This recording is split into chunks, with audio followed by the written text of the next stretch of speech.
Kant, speaking about policy prioritization now, and the Prime Minister's already alluded to the fact that a 100-day agenda is in the works, and secretaries across various government departments are working at breakneck speed to ensure that this is ready by the time we have the elections out of the way. But I want to understand from you, given the momentum that we've built over the last few years, what are the 2 or 3 things that you believe we need to move very quickly on, given also the geopolitical changes that one is seeing? My belief very quickly is that, India needs to get into sunrise areas of growth. I've been saying this because, you asked me about electric vehicles. It's very important. We are a very large manufacturer. We are the biggest manufacturer of 3-wheelers. We're the second biggest manufacturer of 2-wheelers.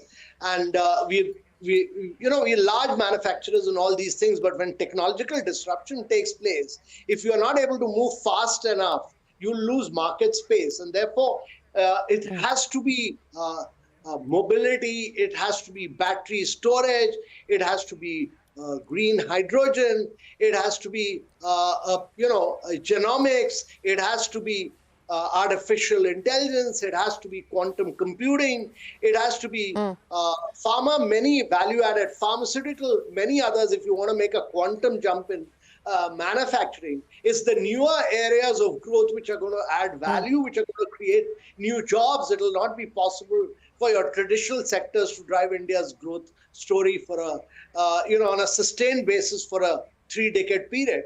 Moreover, manufacturing is getting integrated with technology in such a big way that it's all digitization of manufacturing. So within manufacturing, I think more and more technology, the use of artificial intelligence. I'd visited Tesla factory with the Prime Minister. It's a factory which uses technology in a very, very big way. And therefore, it's more of a digital manufacturing of the automobiles. So to my mind, all these cutting-edge areas of growth are the ones where India will have to make a quantum jump forward. Otherwise, it'll be very difficult to take your manufacturing to 25% in the years to come. As we move towards more and more convergence of automations on the shop floor and more digitization, while you might be getting manufacturing in and you might be setting up new capacity, will it give you the kinds of jobs that are required, Mr. Kant? And that is a challenge. No, you'll create a huge lot of new quality jobs. I mean, the Indian startup movement today itself requires 1 million of product developers. There's a huge shortage of product developers in India. You need prompt engineers, you need data scientists, you need machine learners, you need AI engineers. So my view on that is that our course curriculum needs to be constantly innovated. It needs to be constantly revised. Our triple IITs, our IITs, including IIMs, they need to constantly, and all our universities need to constantly revise and restructure their courses for new jobs of tomorrow. Where are the product developers for your startup movement to become the best startup movement in India today? You don't have them because we're not producing them in adequate numbers. So there will be jobs, there'll be new kind of jobs which you need to train your people for. I mean, you've opened up the space sector, you've opened up the defense sector, we've opened up the drone sectors, we've opened up the geospatial sector. All these sectors require new kind of jobs. Yes, a whole bunch of new sectors have in fact been opened up, and many are the beneficiaries of the government's PLI scheme, drones for instance. Of course, a small quantum, but nevertheless. Amit, let's talk about continued progress on the issue of competitiveness, because that has been a constraint and it continues to be one of the challenges, especially when we're competing in a world where you have the likes of Vietnam, Thailand, Philippines, and of course, the big market, the US, drawing in significant amounts of FDI, courtesy the Inflation Reduction Act and so on and so forth. The 2 or 3 things that you believe need to be focused on as far as enhancing competitiveness is concerned? So that's a great question, Shireen. And I think there are 2 or 3 things, as you said. Like, one is, of course, we need to look at sector and location specific strategies within the country. wherein we are saying as to what sectors are going to do well. There are predominantly 2 or 3 sectors which are going to drive a lot of things within India. As you yourself alluded, manufacturing is there. But if I go specific, it is going to be things like, say, healthcare, which can create some stunning number of jobs over a period of time. The set of things that can actually happen on smart cities, the infrastructure pipeline, the production link incentive schemes are going to really take things forward. But when you really look at, say, even agricultural or food processing is going to be one very important factor as in terms of driving things. But these are the sector-specific things, but there are going to be some other things that will need to be done to enhance competitiveness, because we cannot just see competitiveness from a single lens of, say, per capita income. We have to look at it in terms of as to what is the quality of life. So we will have to move towards enabling social policies. We have to create an evidence wherein the quality of life of people across the board is what I call stable. It is something very similar across the board. So the efficiency and effectiveness of social transfers is something very important to really move forward with. The third is going to be strengthening effective markets. Because today what we really do see is that some kind of a issue with the framework in terms of the market structures can actually get distorted, either because of the industry structure is there, some policy imperatives. So we need to take care of these, and we really need to focus on reducing the cost of doing business, which have done significant progress over the last 10 years. More needs to be done, because once that is done, there is going to be more investment that is going to happen. But everything is not really about the government doing something. There has to be a lot that has to be done by the firms themselves. Well, Mr. Kant, I would imagine that, states, not just the center, but state governments are going to go all out to woo Elon Musk because we don't know where he is going to eventually decide to set up the Tesla manufacturing facility. Aditya Thackeray said they were in talks with Maharashtra. There could have been preliminary conversations with other states as well. But, that also poses a challenge, doesn't it? Because it continues to be the 3 or 4 large already industrialized states, already economically developed states that continue to draw in both domestic as well as foreign direct capital. How do you balance the regional inequities and the wide economic disparities? Yeah. So, Shireen, this concept of this book actually came up when Michael Porter had come down for the NITI lecture series, and he spoke to the entire cabinet about how competitiveness and actually making, states compete, making districts compete, making companies compete all over, really, and putting out that data in public domain makes a huge difference. And many of those concepts were utilized when we drew up the aspirational district program. So my belief is that it's really good that states are competing for investments. It's very critical that we are thinking in terms of large companies. We are thinking in terms of big companies coming to India.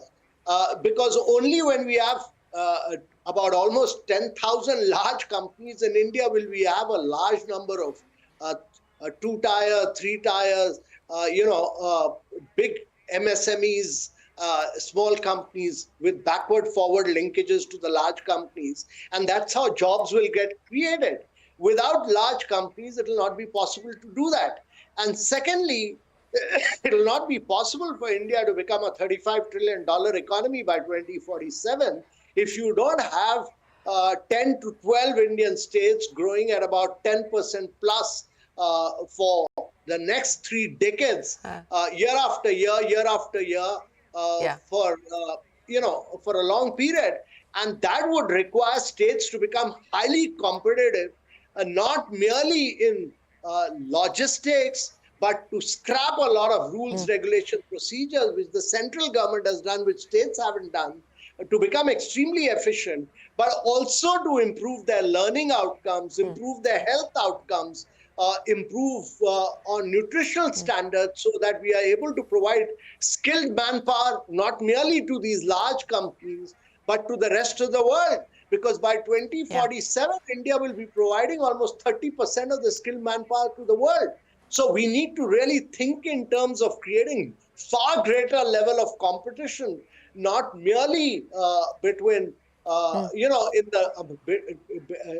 not merely in the districts, but amongst the large states. We need to create a much greater level of competition between the companies. And I'll be truly delighted, if the new policy leads to a lot of Indian companies, Tata's, Mahindras taking Tesla head on in the market and actually beating Tesla both in the domestic market and in the export market. And it's quite possible.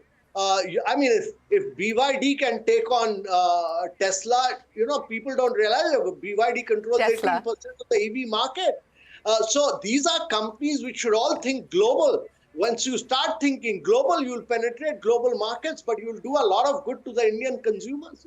But Mr. Kant, before I let you and Amit go, you've had conversations with Elon Musk.